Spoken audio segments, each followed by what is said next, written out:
Healthy life जोग महाविद्यालय NSS पक्षर वृक्षरोपण सचेतनता अभियान अंतर्गत अनुष्ठित है माँ गछटिए कार्यक्रम।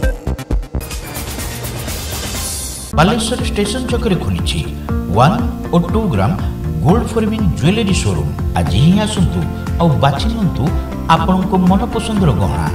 एसजे ज्वेल्स समाज ऑफिस तलमहला स्टेशन छक Baleshwar. Baleshwar institute of nature care and यौगिक साइंस सहयोग हेल्दी लाइफ जोग महाविद्यालय जातीय सेवा योजना बा एनएसएस पक्षर वृक्षरोपण सचेतनता अभियान अंतर्गत माँ गछटिए कार्यक्रम अनुष्ठित हो जाइछि। एही परिप्रेक्षी में स्थानीय आयुष्मान मंडप परिसर में आयोजित कार्यक्रम को मुख्य अतिथि बालेश्वर पौराध्यक्षा सविता साहू आनुष्ठानिक भाव उद्घाटन सह परिवेश सुरक्षा पाई हेल्दी लाइफ जोग महाविद्यालय उद्यम को प्रशंसा करथिले।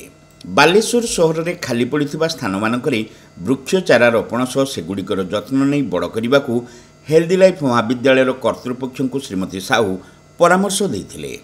आपण माने मन भितर चिंता करंतु जी माटे माँ पाई काहे कहै छी माँ जेमती परिवार को एक करके रखे ता जीवन दे दिए से परिवार सुख दुख पाई कर्तव्य पाई भल पाई ता जीवन दे दिए से भली गछटे मध्य आम पाई से कोन न करछि से माँ भली आमर किंतु आमे कोन ताको देई पारछु किछि आमे से भले माँ को जदि जत्न नबा ताको जदि चारा करिकी बड़टिए करिबा कम से कम गोटे वर्ष भी ताको देखरेख करिबा मेंटेन करिबा ताले गछटा बड़ होई जीवो जोटा सार कहउतले तार मुख्य होची गछटा लगै देली छाड़ी देले से मर जीवो। आमे देखिछु डिवाइडर रे सब गछ लगौचंदी आसीकी सब एनजीओ संस्था लगौचंदी से 15 दिन रे 20 दिन रे से गरम पड़ले से गछ नथि। तेणु आपण माने चिंता करिवे जो गछटा लगेबे से किति बंचुची ना ताको निरीक्षण करिवे ताको बंचिबा दरकार। मुख्य वक्ता विशिष्ट साहित्यिक डॉक्टर कालीपद पंडा परिवेशर सुरक्षा पाई प्रत्येक व्यक्ति नैतिक कर्तव्य और दायित्व संपर्क में आलोचना करथिले। ए दिगरे उत्कल संस्कृति विश्वविद्यालय निर्देश में हेल्दी लाइफ जोग महाविद्यालय एनएसएस स्वेच्छासेवी प्रयास को डॉक्टर पंडा प्रशंसा करथिले। गोटे चाराटीए पुति देले आपण मु समस्ते पुति देले गछ रोपण हे गलानी पुति देला माने सरला आज दिन रे आमे बालेश्वर शहर रे अध्यक्ष महोदय अच्छे आह्वान देवे काउंसिलर मैंने मिसवे आज आम 5,000 गछ लगेदेवा कामटा तो गोटे घंटा कथा किंतु से गछ को परिवर्तन कर युव अवस्था को नापे जो समय सीमा अच्छी 20 वर्षर से 20 वर्ष से गोटे गछ प्रति जदि जड़े कहीं मुझे समस्त मिसी मुझे बात दूना से सजीव मनीष से कथा कहे से कथा आम सीना शुणी पारती ना से कथा कहे से बेले बेले कांदे केते कांदे जिते से थुंटा हो जाए तार जत्न आम न तेणु से जत्न नवा अर्थात संतानटीर जत्न जो भाव में माँ और बापा नहीं आग को बढ़ाऊ था आम समस्ते एभली अवकाश संकल्प करवा आम 10टी न हो 10,000 न हो संख्या नुहे गोटे गछ हो 2टी गछ हो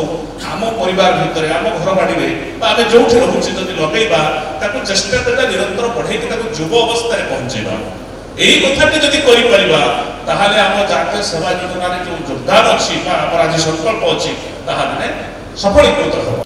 दैनिक खबर कागज ध्वनि प्रतिध्वनि निर्देशक सृष्टिधर परिड़ा ए सम्मानित अतिथि भाव जोगदे वक्तव्य प्रदान करथिले। मनुष्य जदि बचाई चाहूँ अधिक दिन बचाई चाहूँ अब जब बचब से स्वप्न से मनुष्य हाथ में कहीं बर्तमान जो भाई अवस्था यही 5 मिनट आगे भीषण प्रश्न होता वर्षा छाड़ी कि भाव गरम हो अद्भुत परिवेश जलवायु अद्भुत परिवर्तन माने जहाँ भी आम कहीपर कि मनुष्य स्वास्थ्य मनुष्य जीवन जीविका अति असह्य एभलिया परिवेश मनुष्य को तंत्रणा सहकार पंचायत हेल्दी लाइफ जोग महाविद्यालय निर्देशक तथा जातीय सेवा योजनार कार्यक्रम अधिकारी डाक्टर चित्तरंजन साहू वृक्षरोपण सहित माँ गछटिए कार्यक्रम आभिमुख्य संपर्क में आलोकपात करते। आम भारत प्रधानमंत्री ये गछ लगेवा जो आह्वान देते सब कॉलेज को मध्य ये निर्देश देते प्रत्येक पिला भितर सचेतनता सृष्टि कर माँ गछटे ये आह्वान देते आम कॉलेज से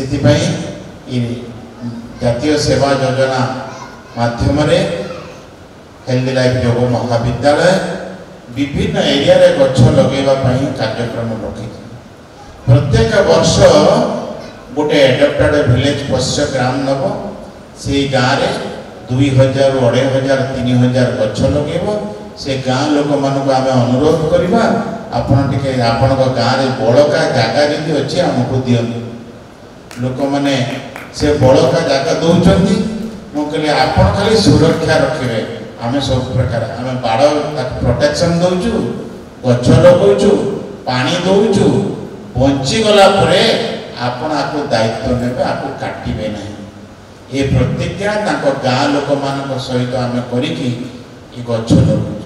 महाविद्यालय अध्यक्षा देवी अर्चना दास कार्यक्रम में सभापतित्व करने सहित शिक्षानुष्ठान पक्षर जारी रही विभिन्न गठनमूलक कार्यक्रम संपर्क में सूचना देते।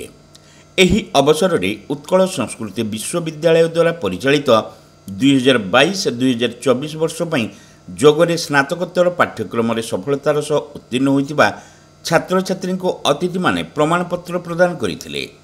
एहा सहित भारत सरकार जोग सर्टिफिकेशन बोर्ड द्वारा उत्तीर्ण छात्र छात्री को मध्य आयुष विभाग प्रमाणपत्र प्रदान करा जायथिला। अध्यापिका कांति कृष्णा पाणिग्राही कार्यक्रम परिचालना करथिले। अध्यापिका अनिता मिश्र एते सहयोग करथिले। अध्यापक अभिषेक दास शेष समस्त को धन्यवाद देते। शेष वृक्षरोपण संपर्कित एक सचेतनता शोभायात्रा बाहरी शहर परिक्रमा करथिला। गछटिए जीवनटिए गछटिए जीवनटिए गछटिए जीवनटिए मां पाई गछटिए मां पाई गछटिए मां पाई गछटिए मां पाई गछटिए एक पेड़ मां के नाम एक। Saint John college of nursing and paramedicals रे एडमिशन चली। बीएससी नर्सिंग जीएनएम कोर्स पई जोगाजोग करंतु। Saint John college of nursing and paramedicals mission compound Baleshwar.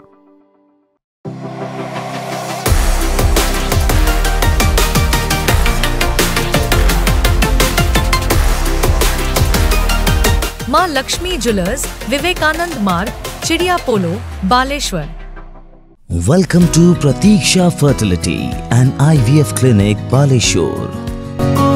With state-of-the-art facilities and cutting-edge equipment, we provide the highest standard of fertility care. Pratiksha Fertility and IVF Clinic, Baleshwar. Pipe किनिबा पूर्वरु pipe रो पारिबा पणिया उपरे प्रत्येक प्रश्नर उत्तर आमे दबु। पानीर प्रखर जेते तीव्र हो अबा पानीर शिखर जेते उच्च हो, एमके प्लास्ट कंपनी रे निर्मित एमकेपी ब्रांड रो सुदृढ़ एवं दीर्घस्थायी पीवीसी एंड एचडीपीई पाइप्स सर्वदा नंबर 1। सर्वनिम्न मूल्य रे सर्वोत्तम पाइप किनिबा पई जोगाजोग करंतु। MK plast private limited, Ramdaspur industrial estate, Godisahi, Cuttack district. Pin 754006। Call करंतु 8637278439 किबा ईमेल करंतु admin@mkplast.in।